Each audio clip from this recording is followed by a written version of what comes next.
Bonjour à tous et à toutes et bienvenue sur ce deuxième épisode du Board Game Arena Challenge. Un challenge assez simple, on se fait absolument tous les jeux de la plateforme.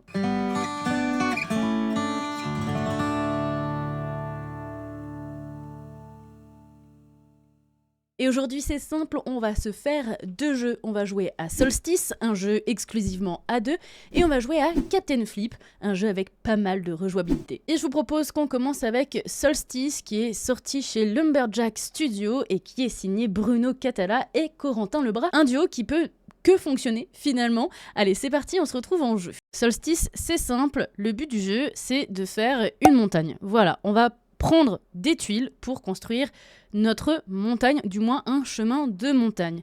Le but, c'est de faire un maximum de points, bien sûr. Et là, on va avoir plusieurs façons. Faire un gros amas de tuiles, du coup, chaque tuile va compter un point, et c'est le plus gros qui va compter. Donc si notre plus gros amas fait 4 tuiles, ça fera 4 points. On va ensuite marquer des points supplémentaires par les petites lueurs ici qu'on voit, qui vont être allumées. Pour qu'elles soient allumées, eh bien, il faut qu'elles soient reliées au bas de notre montagne, et pour ça il faut la connecter à d'autres tuiles. Pour récupérer nos tuiles, comment ça se passe? Chaque joueur en a 3 en main.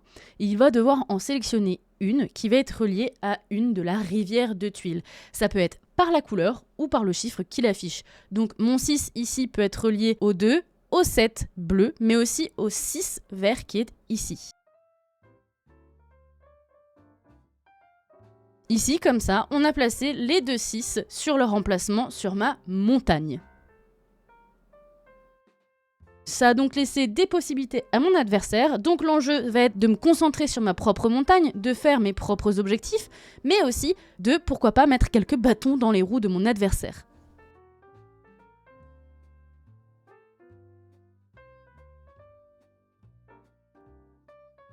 Alors vous allez me dire, mais si aucune de mes tuiles ne correspond à une tuile présente, qu'est-ce qui se passe? Eh bien, si le cas se présente, je n'ai que à prendre ma tuile dont je veux pas trop et appuyer sur seconde chance, ça va apparaître. Ma tuile va donc partir dans la rivière de tuiles présentes au milieu de la table. Je vais en piocher une autre. Si celle-ci, je peux la relier à une qui est présente, tant mieux. Sinon, elle repart aussi dans la rivière qu'il y a et je vais piocher un arc-en-ciel qui est donc une tuile joker, une tuile bonus. Elle pourra connecter des tuiles entre elles, mais par contre elle ne m'apportera aucun point à la fin de la partie.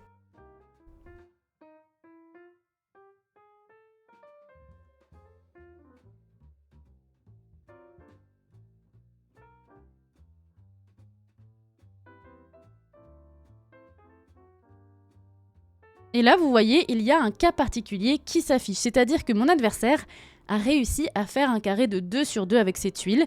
Il peut donc piocher un esprit. Les esprits sont en haut, à gauche, ici. Il y a 14 tuiles esprits en tout dans le jeu, et ça me permet d'avoir soit une action bonus, soit une façon de scorer supplémentaire. Là, l'esprit qu'il a pioché, c'est que ça va lui rapporter du coup un point de victoire par petit groupe de tuiles un peu éparpillés. Ça peut être des groupes de 1. Voilà, c'est un groupe de 1, oui, pourquoi pas. Mais voilà, ça peut être constitué de très peu de tuiles, mine de rien. Là, du coup, j'ai réussi à faire un chemin, donc mon 8 comptera un point parce qu'il est relié à mon plus grand groupe de tuiles, mais il va rapporter aussi un point supplémentaire car il a une petite lueur qui a été allumée. Et si on regarde bien, en fait, les lueurs, elles sont où? Elles sont dans le ciel, et donc elles sont sur le haut de la montagne, elles vont être sur le 2, le 9 bleu, le 8 et le 3 rose, et ensuite sur toutes les tuiles violettes. En plus, si vous regardez, les deux tuiles violettes du milieu se connectent et en créent un en plus. Donc là, s'il arrive à connecter potentiellement ici et en bas, il arrivera à allumer pas mal de lueurs.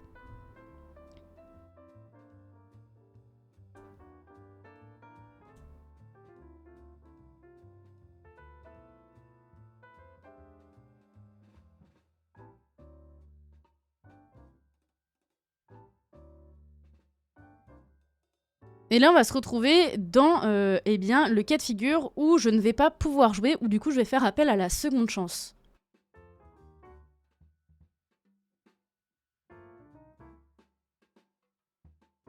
Et là, vous voyez, la deuxième tuile que j'ai eue n'a pas pu, du coup, non plus aboutir à un acte de ma part. Donc, j'ai eu cette petite tuile arc-en-ciel qui me permet du coup de la placer où je veux. Et là, ce que je vais faire, eh bien, au lieu de la mettre là pour pouvoir connecter et allonger, je vais la mettre ici pour pouvoir activer du coup un bonus. Je pourrais la mettre là aussi, hein, mais je préfère la mettre ici. Là, je vais choisir l'emplacement. Et là, ça n'a pas beaucoup d'importance. De toute façon, ça bloque dans tous les cas l'arc-en-ciel. Puisque oui, l'arc-en-ciel, s'il n'est pas recouvert du coup d'une tuile esprit, eh bien si j'avais pioché le 7 et que j'avais pu jouer le 7 vert, j'aurais pu recouvrir l'arc-en-ciel et donc du coup marquer des points. Donc la marmotte me permet de finir mon tour et de rejoindre un tour supplémentaire. Et ici, je peux ajouter une tuile face visible à votre panorama. Je pense que ça, c'est pas mal. Ah mince, c'est ici. Bon, bah je vais jouer ça. Et là, vous voyez, dans le même tour, j'ai refait un carré, mais je ne peux pas reprendre un esprit puisqu'on ne peut placer qu'un seul esprit par tour.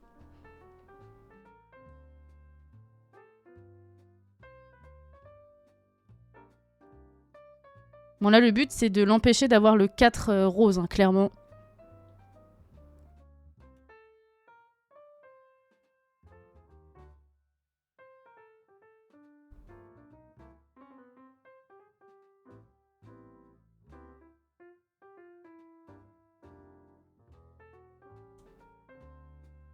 Alors, l'aigle, ajoutez une tuile aléatoire de la pioche à votre panorama. Ajoutez une tuile de votre main à votre panorama. Vous piochez ensuite 2 tuiles à la fin de votre tour. Ouais, le problème, c'est qu'on n'a rien de très intéressant à poser ici. Donc, je pense qu'on va piocher une tuile. Ouais, bon, c'était pas intéressant non plus. Ah, on a enfin la tuile qu'on va pas lui laisser avoir. Donc, on va essayer de la garder en main ou de la jouer chez nous. Tant qu'on ne peut pas la jouer, on va la garder en main. En tout cas, on va pas prendre le risque de la mettre dans la rivière de tuiles, quoi.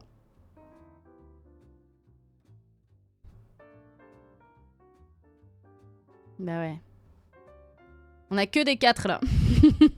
C'est pareil, on va pas lui laisser le 4... Ah, le 4 jaune, il peut être trop avantageux. Là, au pire, le 4, ça lui agrandit. Donc non, on va lui laisser les 4 bleus au pire.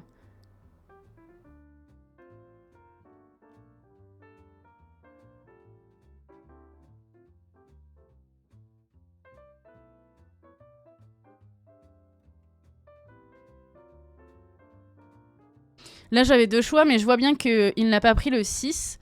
En revanche, bon, le 7 non plus, hein, tu me diras, mais bon, au moins ça me fait des bonus. J'aurais pu aussi le mettre à la place du 9, en fait. J'ai peut-être été bête, mais ça me permettait de relier le 6. Puisque oui, quand on lui dit qu'on ne lui laisse pas d'opportunité, c'est que chaque tuile n'est présente qu'une seule fois dans le jeu. Donc le 4 est unique, le 4 violet est unique, le 5 violet est unique.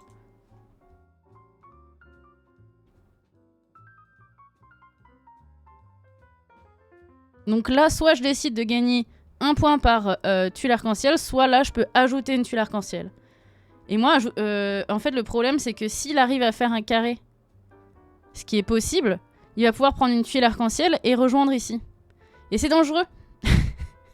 C'est dangereux. Donc du coup, je pense que je vais prendre celui-là pour pas le laisser. Même si j'aurais pu gagner des points derrière.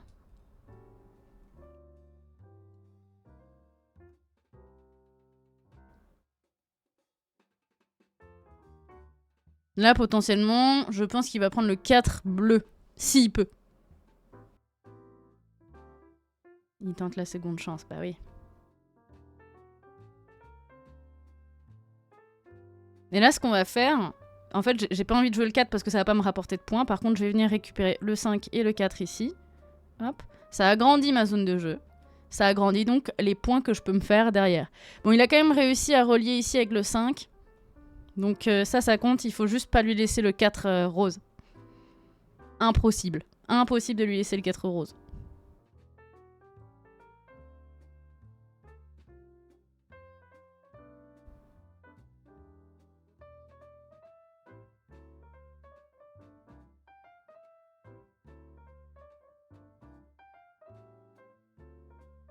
Bon. C'est pas foufou hein, comme tirage, mais bon, c'est pas grave.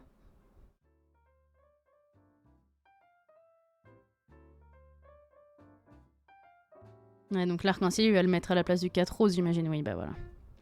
Ça lui fait quand même un maximum de points.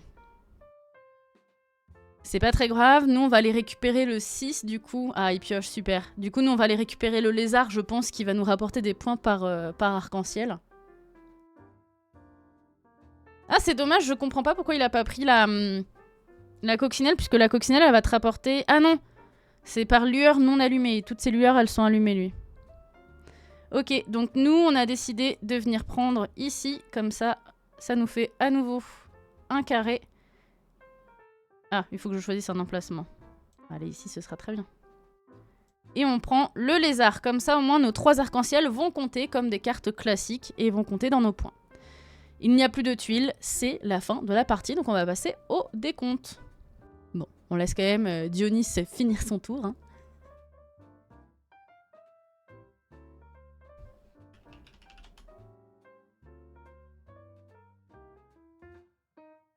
Dionys qui nous met la raclée puisqu'il a 37 points et nous on en a que 23. 37 points c'est un bon score, hein. C'est un très bon score. Hein. Je suis quand même vachement dégoûtée puisque à chaque fois j'ai l'impression qu'on fait ces vidéos et on est que à la deuxième, je perds. Alors qu'en général je suis plutôt bonne à Solstice, mais bon. J'espère que je vais pouvoir me rattraper avec le jeu d'après. En tout cas, Solstice c'est disponible pour 14 € en moyenne. Il est en version bêta du coup sur Board Game Arena. Une version bêta, ça veut dire quoi? Ça veut dire que la personne qui l'a développé l'a mise et que s'il y a des bugs, eh ben, on peut toujours interagir et prévenir si on a eu des problèmes, etc. Donc, sur certains jeux, c'est pas sûr 100% que le jeu fonctionne 100%, justement. Donc, voilà. Donc, ça permet aussi d'échanger. Mais c'est une nouveauté. C'était un petit peu en avant-première sur BGA, puisque le jeu n'était pas sorti pour l'instant. Donc voilà, un petit bonheur de pouvoir y jouer. Le deuxième jeu qu'on évoque aujourd'hui, c'est Captain Flip. Pas Capitaine, mais bien Captain Flip. C'est signé Remo Comzatori et Paolo Mori. C'est sorti chez Playpunk. Du coup, je vous propose qu'on parte sur une petite partie pour découvrir ça. Et là encore, vous allez voir, on part sur un jeu de tuiles. Alors, il y a plusieurs plateaux de jeux différents. Là, on est tombé sur la pieuvre. En fait, moi, dans les paramètres de BGA, je lui ai dit que j'avais plus trop envie de tomber sur le bateau de départ. Quel est le principe du jeu? À chaque fois que je vais jouer, donc à chaque tour, je vais piocher dans ce qu'avec mes amis on appelle un gant, mais en gros un petit pochon avec des tuiles carrées. Je vais piocher une tuile que je vais mettre face contre la table. Elle me plaît, je la prends, je la mets sur mon plateau. Elle ne me plaît pas, je la flippe. Là, celle-ci me plaît plutôt pas mal. Donc je pense que je vais la placer sur mon plateau, qui est composé de 5 colonnes. Chaque colonne a une façon de scorer ou un petit critère. Ici, sur le plateau de la pieuvre, en gros, le premier joueur à arriver en haut va remporter le nombre de pièces qu'il y a d'affichées en premier. Le second gagnera les pièces qu'il y a du coup à droite. Chaque tuile a une façon de scorer elle-même. Moi, par exemple, là, j'ai pioché du coup en premier la charpentière. La charpentière, elle me dit quoi? Elle score en gris. Déjà, ça veut dire qu'elle score à la fin de la partie. Elle me dit qu'elle me rapportera 3 pièces si il n'y a aucune canonnière. Donc la canonnière, elle est ici, dans son axe, que ce soit du coup dans la colonne ou dans la ligne. La canonnière, elle dit quoi? Elle score en jaune, donc elle score immédiatement. Elle te rapporte 5 pièces. Par contre, si tu as 3 canonnières sur ton espace de jeu, tu perds. Voilà, c'est fin de la partie directement. Le perroquet, lui, nous donne une action directe en jaune qui est donc de rejouer, de repiocher. Par contre, à la fin de la partie, l'action en grise nous fait moins une pièce. Ici, on va récupérer du coup le cartographe qui, lui, va nous rapporter la carte, voilà, qu'on rajoute en haut à droite de notre plateau et qui va nous rapporter une pièce à chaque tour. Bon, là, notre adversaire repioche un cartographe, le prend et nous vole donc la carte. Le mousse. Comment il fait pour marquer des points? Eh bien, il faut essayer d'en mettre le plus possible sur notre plateau. C'est-à-dire qu'il en faut au moins un par colonne pour faire un maximum de points. Si on en a un sur une colonne, c'est 1 point. Si on en a 2 sur 2 colonnes, ça fait 4 points. 9, 16, 25 et vous avez capté la suite. La partie se termine quand un des joueurs ou une des joueuses a rempli 4 colonnes. On finit le tour bien sûr, mais c'est fin de partie. Et ce jeu c'est assez cool puisque y a pas mal de monde, j'ai vu sur plusieurs groupes de joueurs et de joueuses, qui ont créé eux-mêmes des plateaux, donc qui ont ajouté des fins, même des bateaux volants et tout ça. Et du coup, c'est assez chouette parce que ça permet de rejouer, d'avoir des critères et tout ça, puisque les objectifs de fin de colonne ne vont pas être les mêmes. Donc là, vous voyez, j'ai joué une canonnière. Je vais pouvoir aussi la retourner. Comment se faire? Eh bien, ici, j'ai gagné un petit singe. Je vais le placer juste au-dessus de ma canonnière. Hop, et il va me dire, tu peux retourner. Ou, si on prend le principe du jeu qui s'appelle Captain Flip, tu vas pouvoir flipper une des tuiles qui est adjacente au singe. Et je décide de flipper donc mon singe qui retrouve un autre singe. Du coup, je vais pourquoi pas flip... Ah bon, c'est dommage. Je suis tombée sur le cuisinier. Tomber sur le cuisinier ici, ça sert pas à grand chose. Le cuisinier, mon adversaire, il l'a joué ici et c'était plutôt bien joué. Puisque le cuisinier, le cuistot, attention, à bord d'un bateau, on parle de cuistot, il va te rapporter une pièce immédiatement par personne présente dans sa ligne. Pas forcément adjacente, mais présente dans sa ligne. Ici, on a la vigie. La vigie, pour marquer des points, c'est à la fin de la partie, il faut que ce soit la tuile la plus haute du plateau. Enfin, la plus haute du plateau. Il faut que ce soit surtout la tuile, la dernière tuile de la colonne, en fait. Ouais, ça me semble pas mal, ça.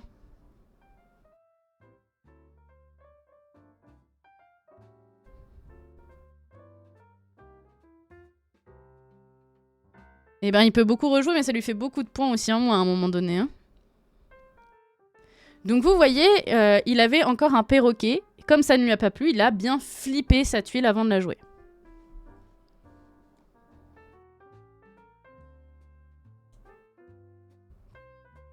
Et du coup, sur d'autres plateaux, on a... par exemple, un plateau, je sais plus c'est lequel, qui dit, bon, sur cette colonne-ci, il faut que les 3 tuiles soient les mêmes pour pouvoir remporter les pièces qu'il y a en haut, quoi. Moi, je le veux bien, le mousse, hein. Encore? Bon, bah... On va la jouer ici. J'ai pas envie de la jouer ici parce que ça veut dire mettre... Bon, en même temps, mon adversaire, lui, se gêne pas, donc... Moi, je pense que ça va être la fin de la partie de toute façon après. On a pu suivre en temps réel ce qu'on a gagné à l'instant T. Donc j'ai 17 pièces, mon adversaire en a 20.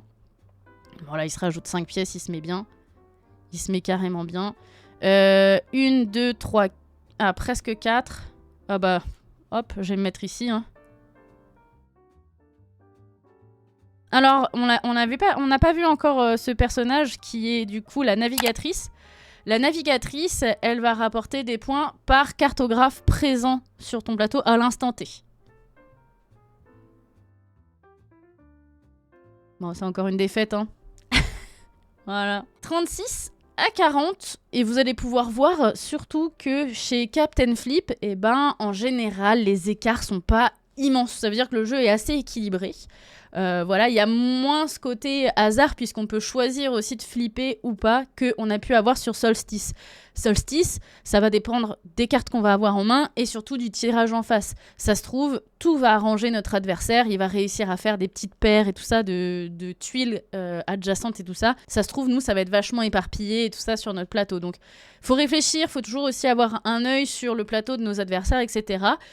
C'est des jeux qui sont sympas tous les deux, qui sont assez simples à jouer, qui sont assez de chill et qui sont en plus avec des tuiles, mais du coup avec des coups différents. Solstice, c'est juste un petit paquet de tuiles. Hein. Là, vous avez vu sur BGA, on a une espèce de plateau où on voit où on peut mettre les tuiles, mais en vrai, ça n'existe pas. On a juste le paquet de tuiles et nous, on va former notre montagne. Du coup...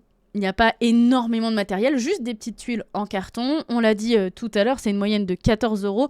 Captain Flip, on va doubler un peu le budget. Hein. On est entre 25, 30 €, voire un petit peu au-delà aussi selon où on l'achète. Pour le coup, on a un sachet en tissu, on a des tuiles dedans.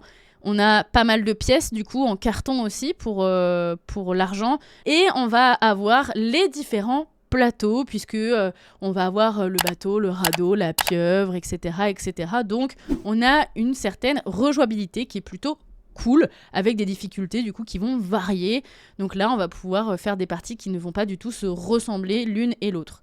Cela dit, je dis pas que Solstice n'a pas de rejouabilité, au contraire, puisque le tirage étant complètement hasardeux, dans tous les cas, on a de la rejouabilité.